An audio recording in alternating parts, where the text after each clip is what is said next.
So let's take a look at what this scheme is. Now, a home reversion plan, oddly enough, is not that popular, but you need to understand how it works to understand why it's not that popular. So the fact is, though, there isn't a mortgage here. So let me just sort of give you a description of how this works. So here's our property. Then you know my little pictures of properties, which is owned by a couple, maybe one person, two people, it doesn't really matter. So we'll put our customer in here. There we go. Now, typically, the property is owned by somebody who's slightly old, maybe retired. Doesn't really matter really, but they're the owner. Typically, plus 60, 65 is the marketplace for this one. Now, the whole point behind here is hopefully there's no mortgage arranged here. Hopefully there's no mortgage on the property. If there is a mortgage, these things need to be paid off before these things are put into practice. So there's your property. Now, as always, this particular homeowner needs to raise some money. They need to raise either a lump sum or a regular income, or both, or either, or they want a lump sum now and lump sums in the future. So they need some money. And if you're studying equity release, you look in the book, we talk about the need for this. You know, people want to do what they like. But nowadays, people are spending the money on their grandchildren's university education. It costs 50 odd grand to take them through. Some grandparents think, okay, I've got plenty of equity here. Let's take it out and give it to Jemima when she does her university degree. But that's fine. So what they do is they go along to a firm. Let's get a different colour pen here. They go along to a company, not normally a lender. We're not talking about banks or building societies here. We're talking here about a firm, an investment firm. It could be an insurance company, a specialist investment firm who deal with these ones. Because they're not really a lender as such. They don't get involved in that kind of business. And what the firm does is say, look, okay, how much do you want to borrow? What sort of money, or I should use the phrase borrow really, because it's a gift, isn't it? How much do you want? And then let's see how we can do it. So typically what happens is the firm will say, look, okay, we're going to take over your house or a proportion of your house. So let's just sort of cut this in half. We're going to own half of your house. That's important. So this firm, this institution, owns half the house, 3/4 of the house, or the whole of the house, and they make this person a leaseholder. So let's put the lease down there for you. They make them a leaseholder on that property.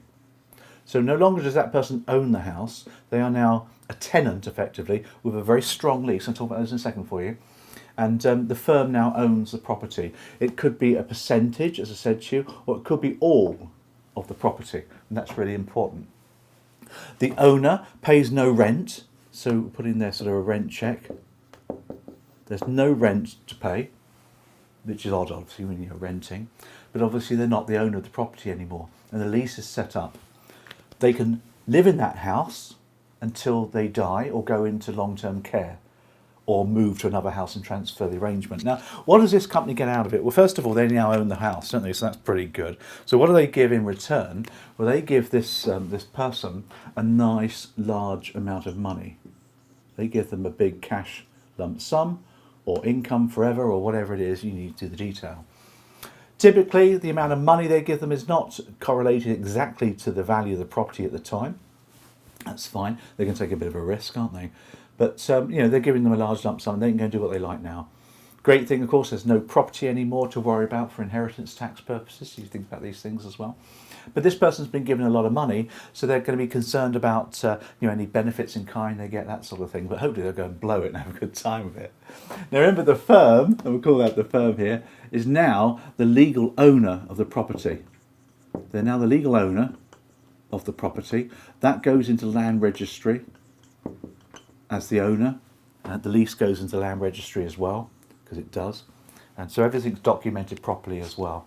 And that's pretty much how it works, in a sense. Obviously, there's a bit more detail going on now, so let's add some of the detail for you, just to sort of give you some more information about it, really. The lease itself is set up. That's really important. This gives you a number of covenants and things now. First of all, it is what's known as joint second death. Now, if it's a couple that own the property beforehand, both have to either die or go into long-term care before the company takes over the house again. Because bear in mind, they're not getting anything from this house. They're getting the capital value of this property now, and the future rises, but only when the people have died or gone into long-term care. Because they're tenants, they have to keep repairing the property and maintain it as well. and obviously they have to insure it as well, insurance. Just like you would if you had a mortgage on a property, so no big deal there. They can't sublet, so no subletting, and if somebody comes to live in the property, it has to be a family member and maybe permission is required as well. There might be a nominal ground rent, but we're not talking about a lot of money here. You need to take a look at the detail on that one if there is as well. Now there is a lifetime lease, as we said to you, so it's a lifetime lease. As you know, I've banged the drum on that a couple of times already. So that's the lease that's set up. So it's pucker, it's properly set up. The couple are in a good, secure situation. They're not going to suddenly be turfed out and go somewhere. But obviously, once they're dead or go into long-term care, they don't really care anymore, do they? Because the property's gone and they're gone, aren't they? Now, big important one for you now is they call this phrase a condition subsequent. A condition subsequent. A lovely phrase, that, isn't it? Now, all equity release products have these. This is this determines the qualifying termination event. So you got your qualifying termination event,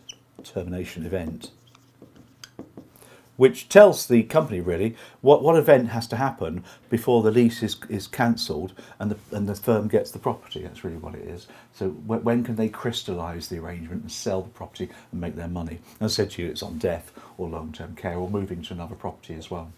So that's really important when it comes to it. One final thing for you with people in these situations, and I might sort of squeeze this in here for you. So let's just sort of do a little sort of a drawing here for you. See if you like my drawing. See if you can guess what this is. Guess the catchphrase. Yeah, that's supposed to be a legal person. That's supposed to be a solicitor, a judge. Now the judge, of course, the solicitor, you have to go and see independent solicitors for this one. So this couple, chappie, will go and see an independent solicitor. And the solicitor would give them advice on all of this. He would she would explain it all, make sure they understand exactly what it is. They want to know that the customer knows what happens at the end of the agreement, for example. They want them to understand what the lease means and what the covenants are there as well.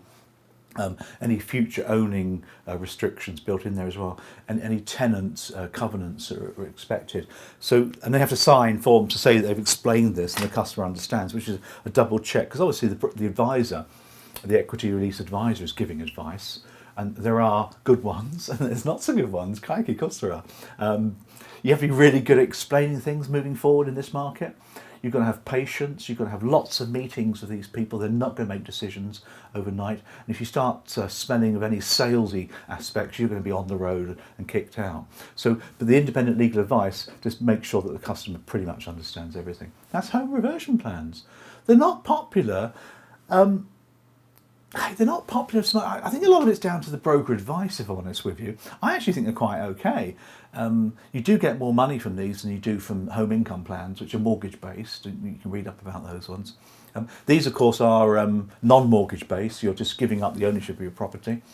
It's okay. It affects your inheritance. You might get what they call a minimum inheritance guarantee built in, or capital protection. That's worth mentioning quickly on there for you. There might be a capital protection, a minimum, income guarantee built into it as well. In other words, if they die really quickly, and there might be an element of getting some capital protection or minimum inheritance guarantee that their heirs would receive. But that's built into the terms and conditions, really, if they die really early, So lots of detail under the hood.